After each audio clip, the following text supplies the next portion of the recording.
C'est une vieille dame qui fête en ce début de mois d'octobre ses 70 ans. Il y a 70 ans, juste après la Seconde Guerre mondiale, naissait la Sécurité sociale. Bonjour Christian Couturier. Bonjour. Président de l'association Liberté sociale, association qui réfléchit justement à la protection sociale française au sens large. D'ailleurs, vous militez pour la fin du monopole de la sécurité sociale. On va en discuter ensemble. On est dans une situation un peu paradoxale, 70 ans après. D'un côté, les Français sont très attachés à la sécu, à ce système, mais selon un sondage que vous avez commandé et qui est publié ce matin dans le Figaro, 3/4 d'entre eux le trouvent de plus en plus inégalitaire et inadéquat. Effectivement, c'est le paradoxe. Normalement, la sécurité sociale a été faite pour protéger les plus démunis, ceux qui risquent d'être en difficulté et qui vont avoir besoin de l'aide de la collectivité, de la solidarité nationale. Cette solidarité est assez mal organisée finalement. Et quand on interroge les Français, on a voulu faire ça avec ce sondage parce qu'on s'est dit, après tout, est-ce que nous, think tank, entre nous, on a des idées, est-ce qu'elles sont bonnes? Est-ce que ça correspond à de réels désirs des Français? C'est vrai, les Français sont attachés à une protection sociale de qualité, mais la sécu telle qu'elle est aujourd'hui ne leur apporte plus cette qualité.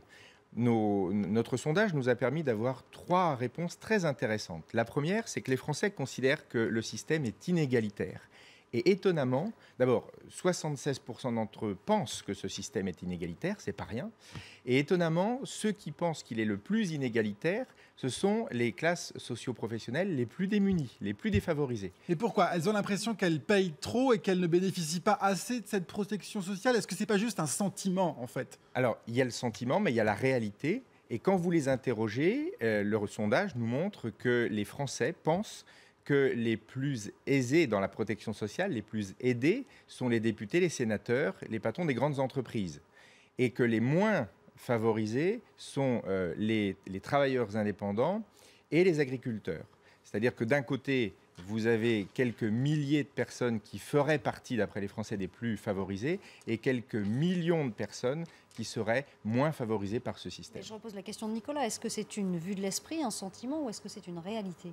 Alors, c'est une réalité parce que la protection sociale est en pleine décrépitude. Ce n'est pas moi qui le dis, il suffit d'écouter tous les rapports, celui du CESE récemment, mais celui de la Cour des comptes, celui du Sénat, tous le disent, la protection sociale ne va pas bien, et particulièrement celle justement de ces fameux travailleurs indépendants sur lesquels nous on s'est beaucoup attardé.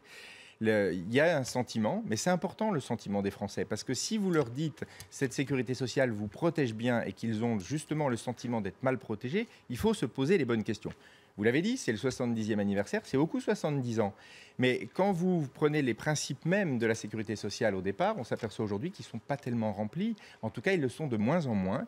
Et pour ce qui est de l'assurance maladie, elle se désengage, elle se désinvestit au profit des mutuelles qui bientôt vont devenir obligatoires, vous le savez. Ça aussi, c'est source d'inégalité, c'est-à-dire ceux qui ont accès à des complémentaires santé.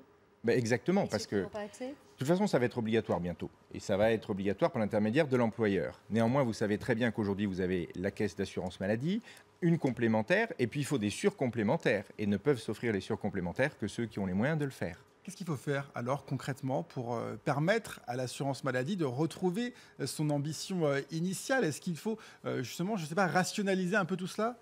Alors nous, on s'est posé la question, on est parti du principe que les plus démunis dans la protection sociale étaient les travailleurs indépendants. Je vous rappelle que c'est quand même 3 millions de sociétaires, qu'il y a 6,5 millions de bénéficiaires, c'est quand même beaucoup d'électeurs, et il faut s'en occuper.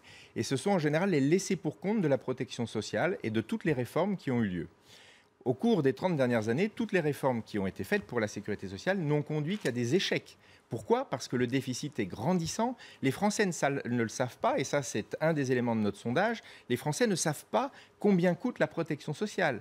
Quand on a demandé ce qu'il en était, 78% d'entre eux ont dit qu'ils ne savaient pas. Et ceux qui disent qu'ils le savent estiment le coût de la protection sociale à moins de 50 milliards d'euros. Aujourd'hui, c'est 713 milliards d'euros, dont 250 milliards de déficit cumulé. 250 milliards de déficit cumulé. C'est de la dette sociale que l'on transmet aux générations à venir. Et ça, c'est un vrai problème parce que moi, en tant que père responsable, je n'endette pas mes enfants. Qu'est-ce qu'il faut faire pour que la santé publique soit moins chère, sans restreindre évidemment l'accès aux soins pour le plus grand nombre? Alors justement, nous, on s'est inquiété de ce problème-là parce que les jeunes, les plus jeunes, les moins de 35 ans, disent, c'est notre sondage encore, le système n'est pas soutenable, on n'aura pas de retraite. Comment faire pour assurer à cette jeune génération un avenir social ? Il n'y a pas que les retraites, il y a ces jeunes aussi qui renoncent à un certain nombre de soins, type soins dentaires, soins d'optique, parce que ça coûte trop cher. Exactement, parce que la couverture est mauvaise. Donc on s'est dit, que faire ? D'abord, on a fait un benchmark international, on a travaillé pendant 2 ans, c'est beaucoup 2 ans, vous savez, pour apprendre ce qui se passe ailleurs. Moi je suis chirurgien, c'est pas mon métier, hein, protection sociale, même si je suis un peu dedans quand même.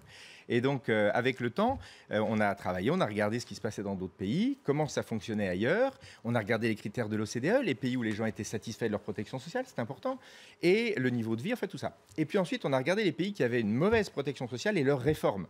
Comment est-ce qu'ils ont fait ?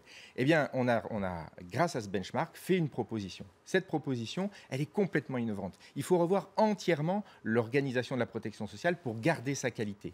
Nous, on a donc fait une proposition que je présenterai tout à l'heure en conférence de presse. Vous dites quand même ce dont il s'agit ? Oui, bien sûr. Il s'agit d'une nouvelle organisation qui se base sur des exemples aujourd'hui qui sont validés dans les pays notamment du nord de l'Europe.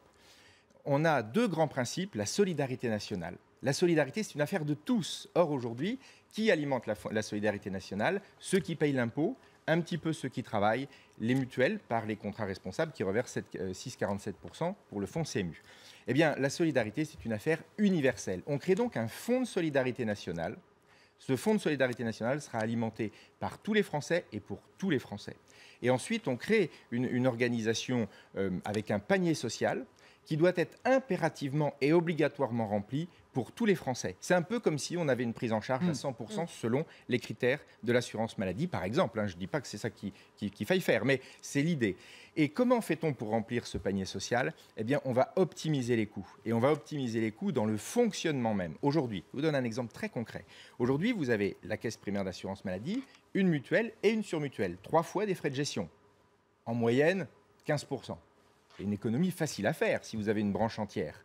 Donc nous, dans notre principe, on regarde, je vous dis ce qui s'est passé ailleurs, on utilise une mise en concurrence des assureurs qui vont pouvoir optimiser le coût de fonctionnement de l'offre sociale qu'ils vont faire selon différentes branches, santé, retraite, prévoyance, famille, et on va les contraindre, et c'est l'État qui va les contraindre à remplir le panier social. Ça veut dire que vous gardez, et ça sera le mot de la fin, la mainmise de l'État d'une certaine manière, même si vous ressortez un petit peu de ce système qu'est la sécurité sociale aujourd'hui. Il est essentiel que l'État garantisse aux citoyens l'accès à un panier social de qualité, mais on fait fonctionner le système social d'une manière complètement indépendante et complètement différente. Merci beaucoup Christian Couturier, président de l'association Liberté Sociale, d'avoir été ce matin avec nous pour parler de cet anniversaire et de la réforme de la sécurité sociale. Bonne journée à vous.